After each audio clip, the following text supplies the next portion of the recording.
What's up guys, and welcome back to another episode of CNC. This is episode number 91, and we're starting today's episode off on the back of one of our worst runs of the series. Yeah, no wins in our last four and 3 defeats in our last four.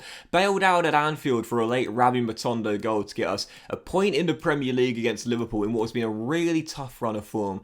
I'd often say when you are in poor form, you need a distraction. Sometimes it can come in the Cup, sometimes it can come in Europe, and sometimes it can come through an international break. That's what we had to start today's episode off here, an international break. We had 2 international friendlies against Portugal and England. You saw the Wales squad I picked though. It was a very weak one because these are international friendlies. I've got no business playing these games. I decided to simulate them. Now, some of you guys have asked me since this feature came into the game last year, why I don't use it. The sim game where you see the game getting played in 2D, it's a new feature. It was a new feature for last year's FIFA, and they've kept it for this year as well.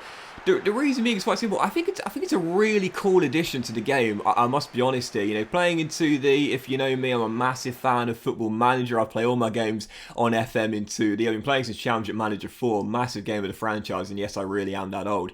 But, you know, I have to say, I've just never really used this feature at all. It is pretty cool. One thing I really like is that you can jump into the game as well and, you know, play the game whilst you're simulating. I should say play the game, you know, and then jump from simulating to playing it yourself if you wish to do so.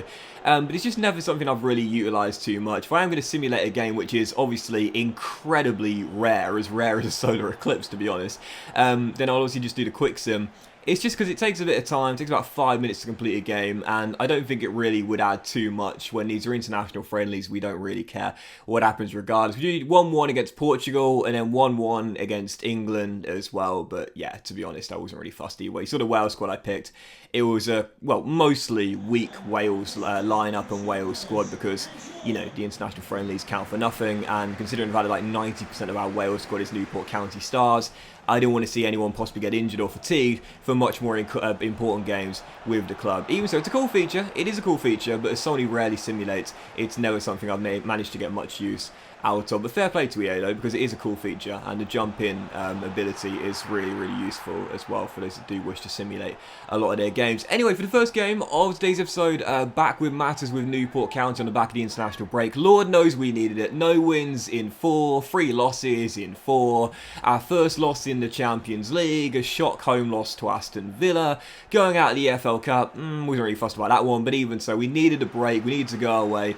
Come back, refreshed, recharged, and raring to go. And early on into the game, Rabbi Matondo has already hit double digits. Yeah, 10th goal in 8 as he opens the scoring here against Crystal Palace. We lead by a goal early on Patrick Vieira's side, and unsurprisingly it is our speedy striker who opens the scoring. So led by 1, could have gone 2-0 up before the break. Mark Bound firing wide, we're still only up by a goal. And 9 minutes after the restart, a golden chance for Crystal Palace to find a leveller. Emil Smith-Rowe trying his luck from just inside the area before the gunner denied by Price. We were still leading by 1, but to be fair, despite the one rare chance that Smith-Rowe had, we'd been the better team during the game. Seemed only a matter of time before we take a 2-goal cushion, and just past the hour mark here, Matondo, who scored our first, offloads to Gavin Humphreys. 1 extra pass sees Ben Davis get in on the action and score his first goal of this season. The veteran, still not ready to retire yet in his mid-30s, and I don't want him to either, man. I really, really don't. I know he's now down to 80 overall. He's declining in his attributes, but I love Ben Davis, man. He's been here since League One. He signed for the project. It was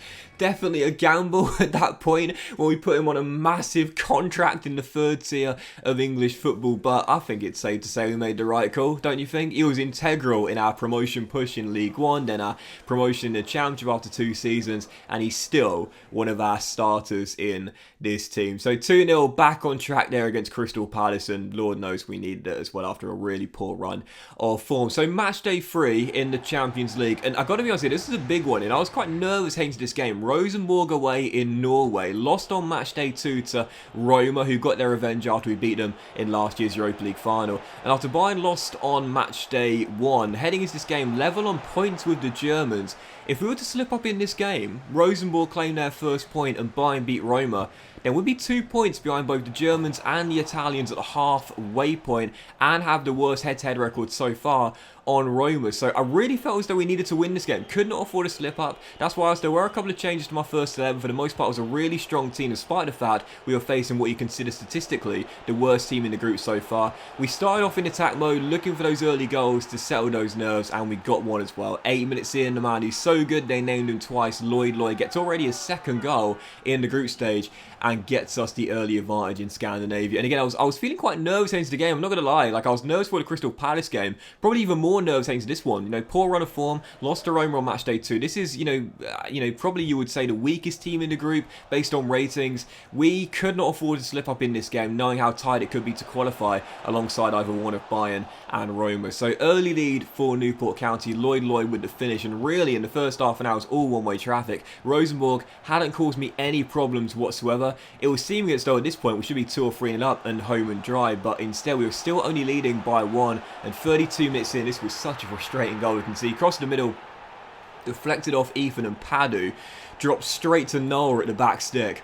And it's a simple finish as Rosenborg level it. It's such a frustrating goal to concede, but one of those things, couldn't really do much about it. Couldn't really blame Padu for that either. Just hit Ethan and deflected right into the path of the man at the far post. But let's just say he took it personally, because he ran up the other end a few minutes later and got the goal to make amends, if you will. Yeah, Rosenborg 1, Newport County 2. We lost our lead, but minutes afterwards we were back in front. The former Chelsea midfielder getting his first goal in the Champions League as we get ourselves in front. And really, despite a bit of bad luck there, we've been the better team during the game, and to be honest, at this point at half time we should have been already 3 or 4 goals up. Instead, just couldn't find that goal to wrap the points up for sure. Matondo had a chance in the second half, and whilst he was saved, thankfully it didn't matter too much. We held on for the win, 2-1 away in Norway, and that does mean we're back on track. Back-to-back wins for the first time in a few weeks, and our second win in the Champions League. And after Roma beat Bayern Munich in Italy, as you can see the group at the halfway point, 9-6-3-0. I don't know why, there's something so aesthetically pleasing when you see that, you know. One team's got 3 wins, one team's got 2 wins, one team's got 1 wins, and one team's got 0 wins.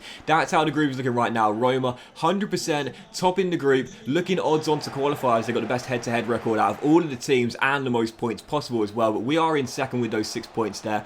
And I would say that if we beat Rosenborg, well, actually, no, this is true. Mathematically, if we beat Rosenborg on match day 4 at Rodney Parade, which, you know, statistically you would say should be our easiest game of the group, and then avoid defeat to Bayern Munich when they come to South Wales as well, that will mean we've qualified with a game to spare. Maybe not top of the group, but we will guarantee qualification regardless, because we'll have the better head-to-head record on Bayern, and all they can do is catch us on points, and we'll qualify because we have a better head-to-head record. So we know now, win match day 4, avoid defeat on match day 5, and we will qualify for the knockout stages. Seems like a relatively routine thing to do, but having said that, our only game so far in the Champions League, Rodney Parade, ended in defeat. So yeah, we've been better away from home than we have been at home so far in Europe. Even so, we know destiny is in our own hands. Still, third game of today's episode here, Newport County away at Everton.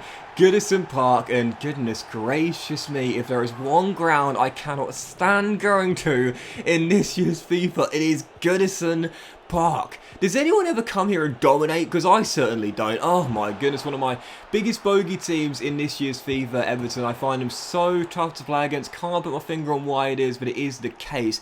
We took lead early through Ravi Matondo. Great through ball by Humphreys into him, and then the speedy striker restored our lead after Everton hit back soon after our first. 2 assists for Humphreys, 2 goals for Matondo, shock horror, and we're back in front here away at the Toffees. But Goodison Park is just not a ground I ever play well at. Everton, despite trailing in this game once and now twice, was still playing just as well as us, and after Price made a great save there to keep us in front, I was just trying to weather the storm before the breaks. It was all Everton in the final stage of the first half, and Kang In Lee scored their second leveller of the game in stoppage time in the first half to put the Toffees back on level terms for the second time of the game. And I was thinking, do you know what, it just doesn't matter how well I play here, it doesn't matter how many goals I get, I can't seem to win here, and certainly not win convincingly. We were tied at 2-2, but just past the hour mark here would restore our lead for the 3rd time in the game and get in front. Dan James stepping in from the right and smacking one into the top corner, and after I got that 3rd goal,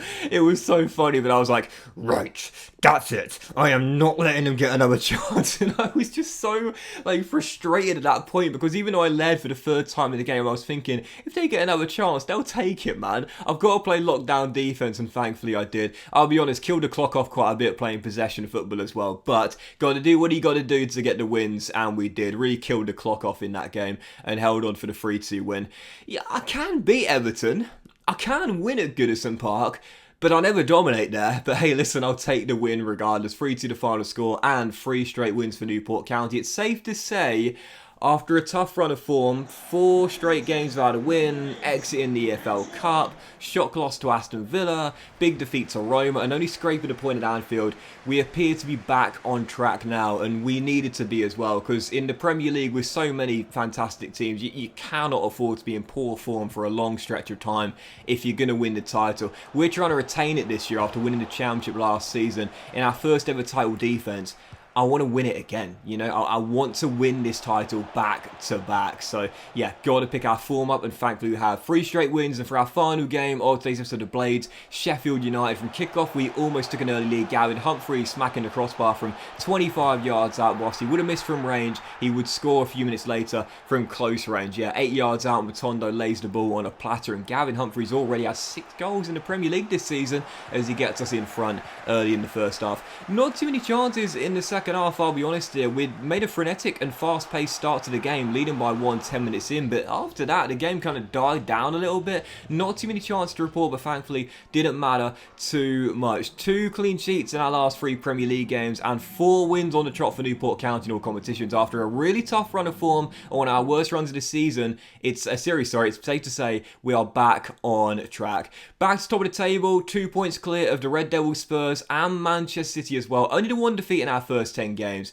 It's safe to say after a tough run of form, it was just a blip, and Newport County are indeed back to their best. But that will end today's episode of CNC, guys. Big thank you for watching. Hope you have enjoyed. Remember to drop a like. Most love to you all. Have a fantastic day, and I'll see you next episode of Club and Country. Massive one as we aim to qualify for the Champions League knockout stage for the first time ever very soon.